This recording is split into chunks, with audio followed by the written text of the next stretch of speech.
Back on J knowledge. तो आज हम स्टार्ट कर रहे हैं आपकी 10th की साइंस का चैप्टर नंबर 16, जिसका नाम है sustainable management of natural resources. तो सस्टेनेबल वर्ड, इसका क्या मतलब है?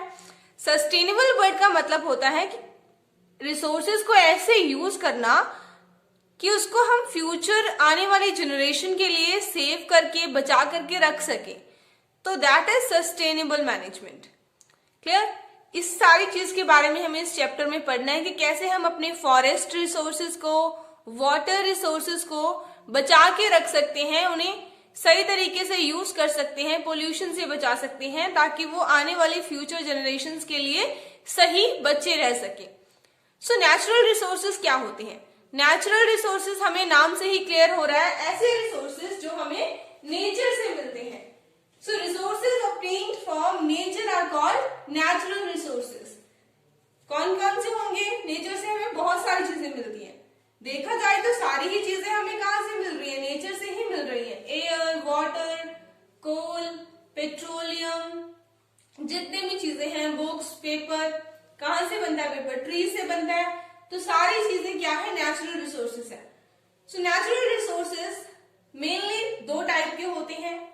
One is exhaustible and other are inexhaustible. तो exhaustible वो होते हैं जिनके अमाउंट हमारे नेचर में क्या है? लिमिटेड है। कुछ टाइम के बाद अगर हम उन्हें इसी स्केल पर यूज करते रहे तो कुछ टाइम के बाद वो खत्म हो जाएंगे। ऐसे कौन से हैं? ऐसे हम बात करते हैं कोल और पेट्रोलियम की। सो कोयला और पेट्रोलियम ऐसे रिसोर्सेज हैं जो क्या है? एग्जॉस्टेबल है, खत्म हो जाएंगे अगर उन्हें ऐसे ही यूज किया गया तो। कहां से मिलता है कोयला और petroleum?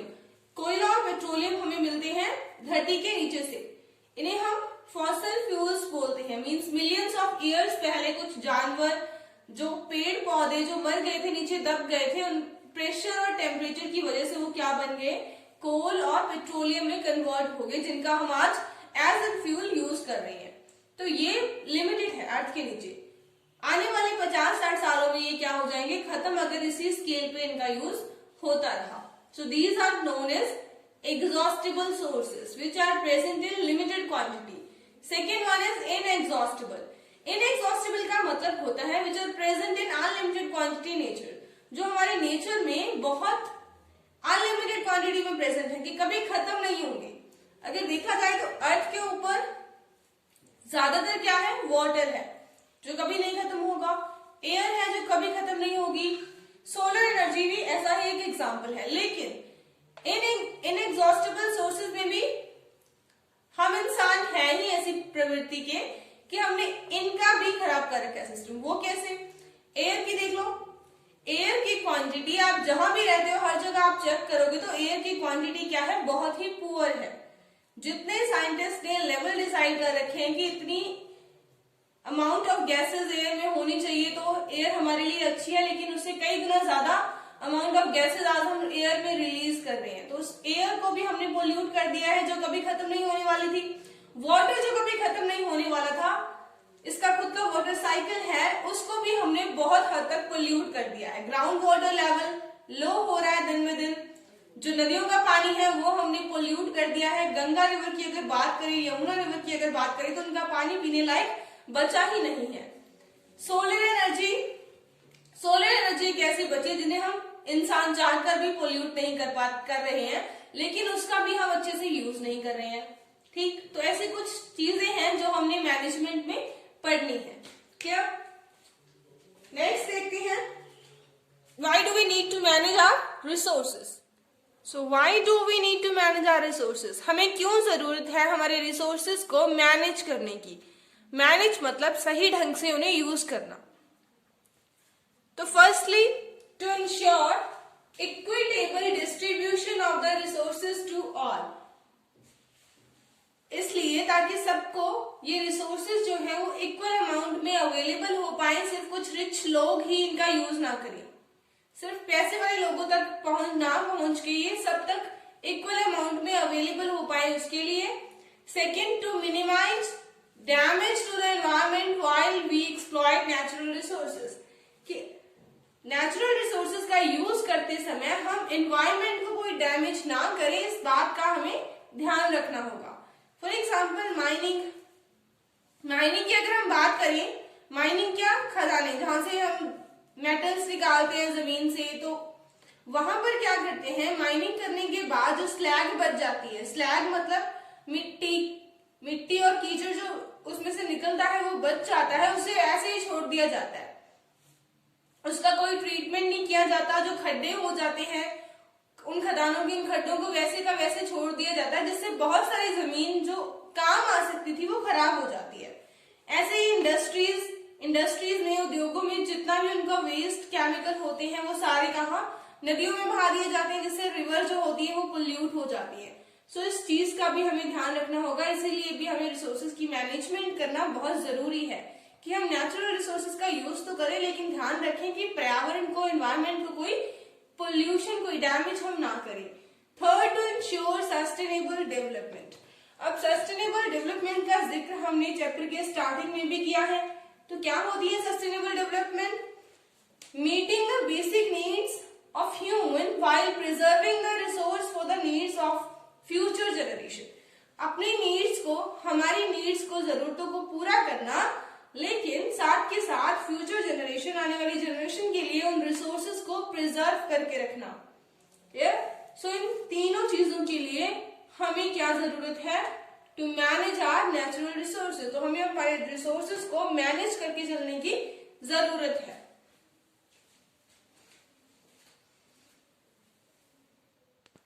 Next is pollution of the Ganga. The Ganga river हमारे इंडिया की सबसे पवित्र मानी जाने वाली नदी। कहां से होकर जाती है? तो ये नदी निकलती है हिमालय के गंगोत्री से। 2500 किलोमीटर लंबी रिवर है, होकर जाती है यूपी, बिहार, वेस्ट बंगाल, और वेस्ट बंगाल के बाद कहां जाती है? बंगाल की खाड़ी में। क्लियर? सो ये रिवर आज के टाइम पे बहुत ज्यादा पोल्यूटेड हो चुकी है, बहुत प्रदूषित हो चुकी है। आपके बुक में एक ग्राफ आपको शो कर रखा है। सो उस ग्राफ में क्या शो किया है? Total coliform count level in Ganga. अब किसी भी नदी की, किसी भी रिवर का अगर आपको चेक करना है कि उसका पानी कितना कंटामिनेटेड हो चुका है, कितना पोल्यूट हो चुका है, तो साइंटिस्ट उसमें देखते हैं कि उसमें जो कॉलीफॉर्म बैक्टीरिया है उसकी मात्रा कितनी है, उसकी अमाउंट कितनी है। अब कॉलीफॉर्म बैक्टीरिया की अमाउंट हम क्यों देखते हैं? तो कॉलीफॉर्म बैक्टीरिया होता क्या है? कॉलीफॉर्म बैक्टीरिया कहाँ मिलता है? It is found in human intestine. हमारी जो आंत है, ह्यूमन की इंटेस्टाइन है, वहां पर पाया जाता है ये कॉलीफॉर्म बैक्टीरिया। और ये कॉलीफॉर्म बैक्टीरिया फिर वहां से पानी में कैसे आया?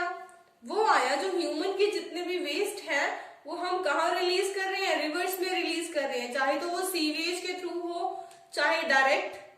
तो वो कहाँ जा रहे हैं? गंगा में जा रहे हैं, क्योंकि इतने सारे टाउन्स हैं और हैं भी कहाँ के? यूपी और बिहार के। तो आप सोच सकते हो।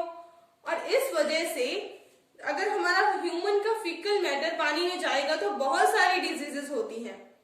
कितनी सारी डिजीजेस हैं जो वाटर के थ्रू फैलती हैं, जो फीकल मैटर के थ्रू फैलती हैं। ठीक, तो इसीलिए कॉलीफॉर्म बैक्टीरिया का लेवल है वो चेक किया जाता है। तो ये वही ग्राफ है जो 2011 का ये ग्राफ है, तब की बात है। अब देखो ये कितना है? 10 से लेकर 100,000, 10,000, 1 लाख और 10 lakh MPN most probable number पर 100 ml की। 100 ml पानी के अंदर कितना लेवल है बैक्टीरिया का, वो आपको इस ग्राफ में शो कर रखा है। देव प्रयाग में अगर आप देखोगे तो 10 लाख इतना बैक्टीरिया। फिर देन रुड़की, कानपुर, वाराणसी, ये यूपी के टाउन्स आ गए। पटना ये बिहार का है। देन दक्षिणेश्वर, गार्डन रीच और ये पाल्टा ये वेस्ट बंगाल के टाउन है। यहाँ पर भी आप देख सकते हो कितना हाई लेवल है इस बैक्टीरिया का। तो इससे पता चलता है कि कितने हद तक वो रिवर है जो पोल्यूट हो चुकी है। और ये है भी 2011 का ग्राफ, और आज उसके 12 साल बाद क्या हाल होगा हम समझ सकते हैं। तो अब आपके मन में क्वेश्चन आएगा कि मैम अगर सबको पता है कि गंगा इतनी पोल्यूट हो चुकी है तो क्या गवर्नमेंट उसके लिए क्या कर रही है? तो गवर्नमेंट अपनी तरफ से कोशिश कर रही है। गवर्नमेंट ने 3-4 प्लान्स गंगा के लिए बनाए थे, वो हम देख लेते हैं कौन कौन से। सो फर्स्ट था गंगा एक्शन प्लान। सबसे पहली बार जब गंगा पोल्यूशन की तरफ ध्यान दिया गया तो वो था 1985 में गंगा एक्शन प्लान आया। मल्टी करोड़ प्रोजेक्ट था ये, बहुत सारे करोड़ ऑफ रुपीज लगाए गए इस प्रोजेक्ट के लिए, लेकिन कोई खास फर्क नहीं पड़ा, क्योंकि आपको पता ही है कि कौन इतना देखता है, किसको पड़ी है रिवर की, ठीक। देन उसके बाद आता है नमामि गंगे प्रोग्राम, ये आता है जून 2014 में। इसके अंदर भी क्या है कि रिवर को एक तो कंजर्व करना है, उसको पोल्यूट होने से बचाना है, सेकंड उसको रिजुविनाइट करना है, ठीक। नेक्स्ट है, उसी में आ जाता है नमामि गंगे प्रोग्राम के अंदर ही national mission for clean Ganga, ये शुरू होता है अक्टूबर 2016 में। तो ये कुछ स्टेप्स हैं जो गवर्नमेंट ने उठाए गंगा को क्लीन करने के लिए, लेकिन हम जानते हैं आज के टाइम पे भी कि गंगा की और गंगा के साथ ही इसकी एक सहायक नदी है यमुना, उसकी क्या हालत है, क्लियर। लेकिन ऐसा नहीं है कि सिर्फ सरकार की ही रिस्पॉन्सिबिलिटी है, गवर्नमेंट की ही रिस्पॉन्सिबिलिटी है कि वो गंगा को क्लीन करे। यहाँ के जो लोग हैं, इन टाउन्स के लोगों में भी इतनी जागरूकता होनी चाहिए, इतनी समझ होनी चाहिए कि ये भी अपने अपनी तरफ से योगदान दे सकते हैं गंगा रिवर को पोल्यूशन से बचाने के लिए। तो हम सबको स्टेप्स लेने होंगे इस चीज के लिए। Things we can do to make a difference, ऐसी चीजें जो हम अपने लेवल पर कर सकते हैं कुछ डिफरेंस लाने के लिए एनवायरमेंट में। हम अपनी तरफ से क्या कर सकते हैं, तो हम भी बहुत कुछ कर सकते हैं।